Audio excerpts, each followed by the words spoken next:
नमस्कार दोस्तों, आप देख रहे हैं एनआरएम न्यूज और मैं हूं मोहित। आज हम लाए हैं बिहार की 10 सबसे बड़ी खबरें आपके लिए। चलिए शुरू करते हैं आज का बुलेटिन।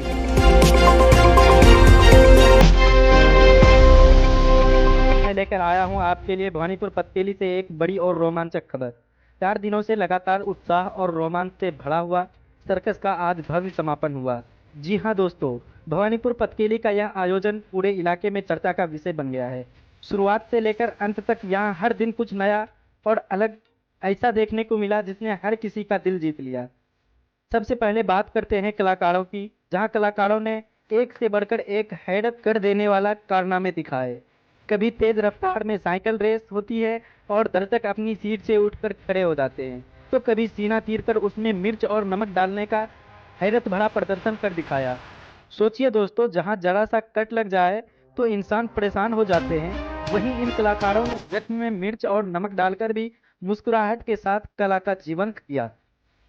लेकिन ठहरिए, असली रोमांच तो अभी बाकी था। सबसे बड़ा और सबसे साहसिक प्रदर्शन तब हुआ जब एक कलाकार को जमीन में 5 फीट गहरा गड्ढा खोदकर जिंदा दफना दिया गया। गांव वाले अपनी सांसें थमे हुए थे। समय धीरे धीरे बीत रहा था। 1 घंटा, 2 घंटा, 5 घंटा और पूरे 10 घंटे के बाद जब उस कलाकारों को गड्ढे से बाहर निकाला गया तो पूरा मेला तालियों की गड़गड़ाहट और जयकारों से गूंज उठा। यह दृश्य हर किसी के लिए अद्भुत और अविश्वसनीय रहा। अब बात करें यहाँ की भीड़ की। दोस्तों, आपको जानकर हैरानी होगी कि इस मेले में केवल पुरुष ही नहीं बल्कि बड़ी संख्या में महिलाएं, बच्चे और बुजुर्ग भी शामिल रहे। गांव की गलियों से लेकर मेला मैदान तक हर तरफ उत्साह ही उत्साह नजर आ रहा था। महिलाओं ने कहा कि ऐसे आयोजन गांव में एकजुट करते हैं। बच्चों ने इसे अपनी जिंदगी का सबसे रोमांचक अनुभव बताया और बुजुर्गों ने कहा कि यह पुराने दिनों की याद ताजा कर देता है। इस कार्यक्रम में एक खास बात यह रही, यहाँ आए जनप्रतिनिधियों की मौजूदगी। गांव के उप प्रमुख राजा कुमार, पूर्व सरपंच बिल्ला, मुखिया प्रत्याशी अरशद कुतुब, वार्ड सदस्य शोएब आलम और वार्ड सचिव गुफरान आलम ने पूरे आयोजन में शिरकत की और कलाकारों का उत्साह बढ़ाया। वहीं पूर्णिया तक की टीम मोहित आलम, अब्दुल रहमान और परवेज भाई ने भी यहां आकर अपनी उपस्थिति दर्ज कराई। स्थानीय नेता और सामाजिक कार्यकर्ताओं की मौजूदगी ने इस आयोजन को और भी भव्य बना दिया। भवानीपुर पतकेली का यह सर्कस केवल मनोरंजन का साधन ही नहीं था, यह गांव की सांस्कृतिक एकजुटता और प्रतिभा की पहचान है। कलाकारों की मेहनत और साहस ने यह साबित कर दिया कि अगर जुनून हो तो किसी भी मंच पर अपनी कला को दिखाया जा सकता है।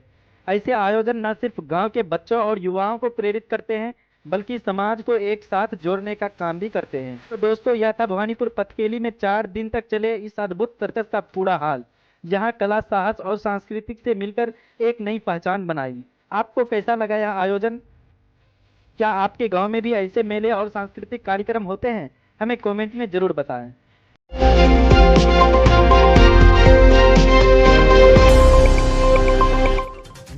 जमुई जिले में कल यानी 1 सितंबर 2025 को सभी 10 प्रखंडों में दिव्यांग सर्टिफिकेट और कृत्रिम अंग वितरण के लिए विशेष शिविर शुरू हो रहे हैं।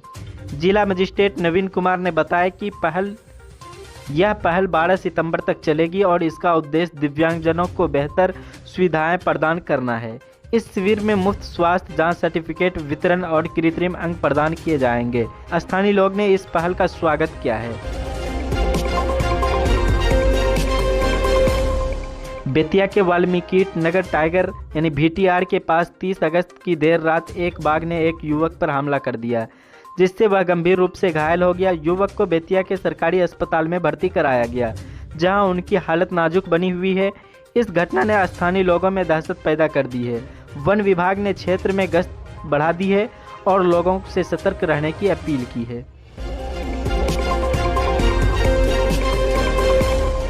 पटना, भागलपुर और बक्सर सहित बिहार के कई जिले में गंगा नदी का जलस्तर तेजी से बढ़ रहा है। मौसम विभाग ने 1 सितंबर 2025 को 7 जिले में भारी बारिश और आंधी की अलर्ट जारी किया है। किशनगंज में बीती रात भारी बारिश दर्ज हुई, जिससे कई इलाके में जल जमाव की स्थिति बनी हुई है। जिला प्रशासन ने बाढ़ प्रभावित क्षेत्रों में राहत और बचाव कार्य शुरू किए हैं। लोगों से नदी के किनारे न जाने की सलाह दी गई है।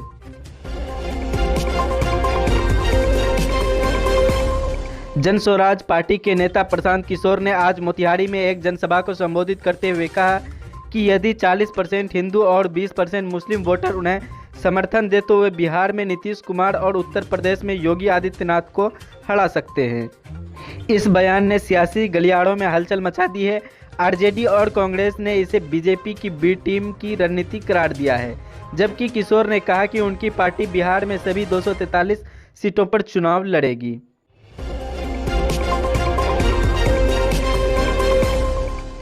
पटना में गांधी मैदान के पास 48.96 करोड़ रुपए की लागत से एक अत्याधुनिक हाट का निर्माण शुरू हो गया है। यह 3 मंजिल एम्पोरियम होगा, जिसके पार्किंग, रेस्तरां, गेम जोन और आधुनिक सुरक्षा प्रणालियां होगी। यह परियोजना स्थानीय व्यापारियों और पर्यटकों के लिए नया आकर्षण बनेगी। आज इस प्रोजेक्ट की प्रगति की समीक्षा के लिए एक उच्च स्तरीय बैठक का आयोजन की गई थी।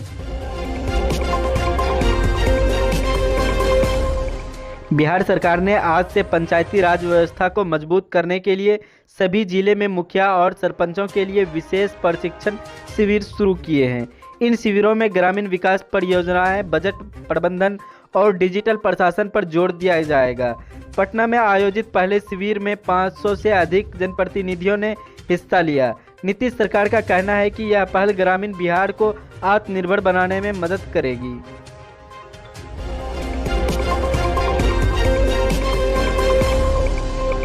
दोस्तों, अगर आपको यह हमारा अपडेट पसंद आया हो तो चैनल को सब्सक्राइब करें, वीडियो को लाइक करें और कमेंट में अपनी राय जरूर दें। फिर मिलते हैं कल की बड़ी खबरों के साथ। तब तक के लिए जय बिहार।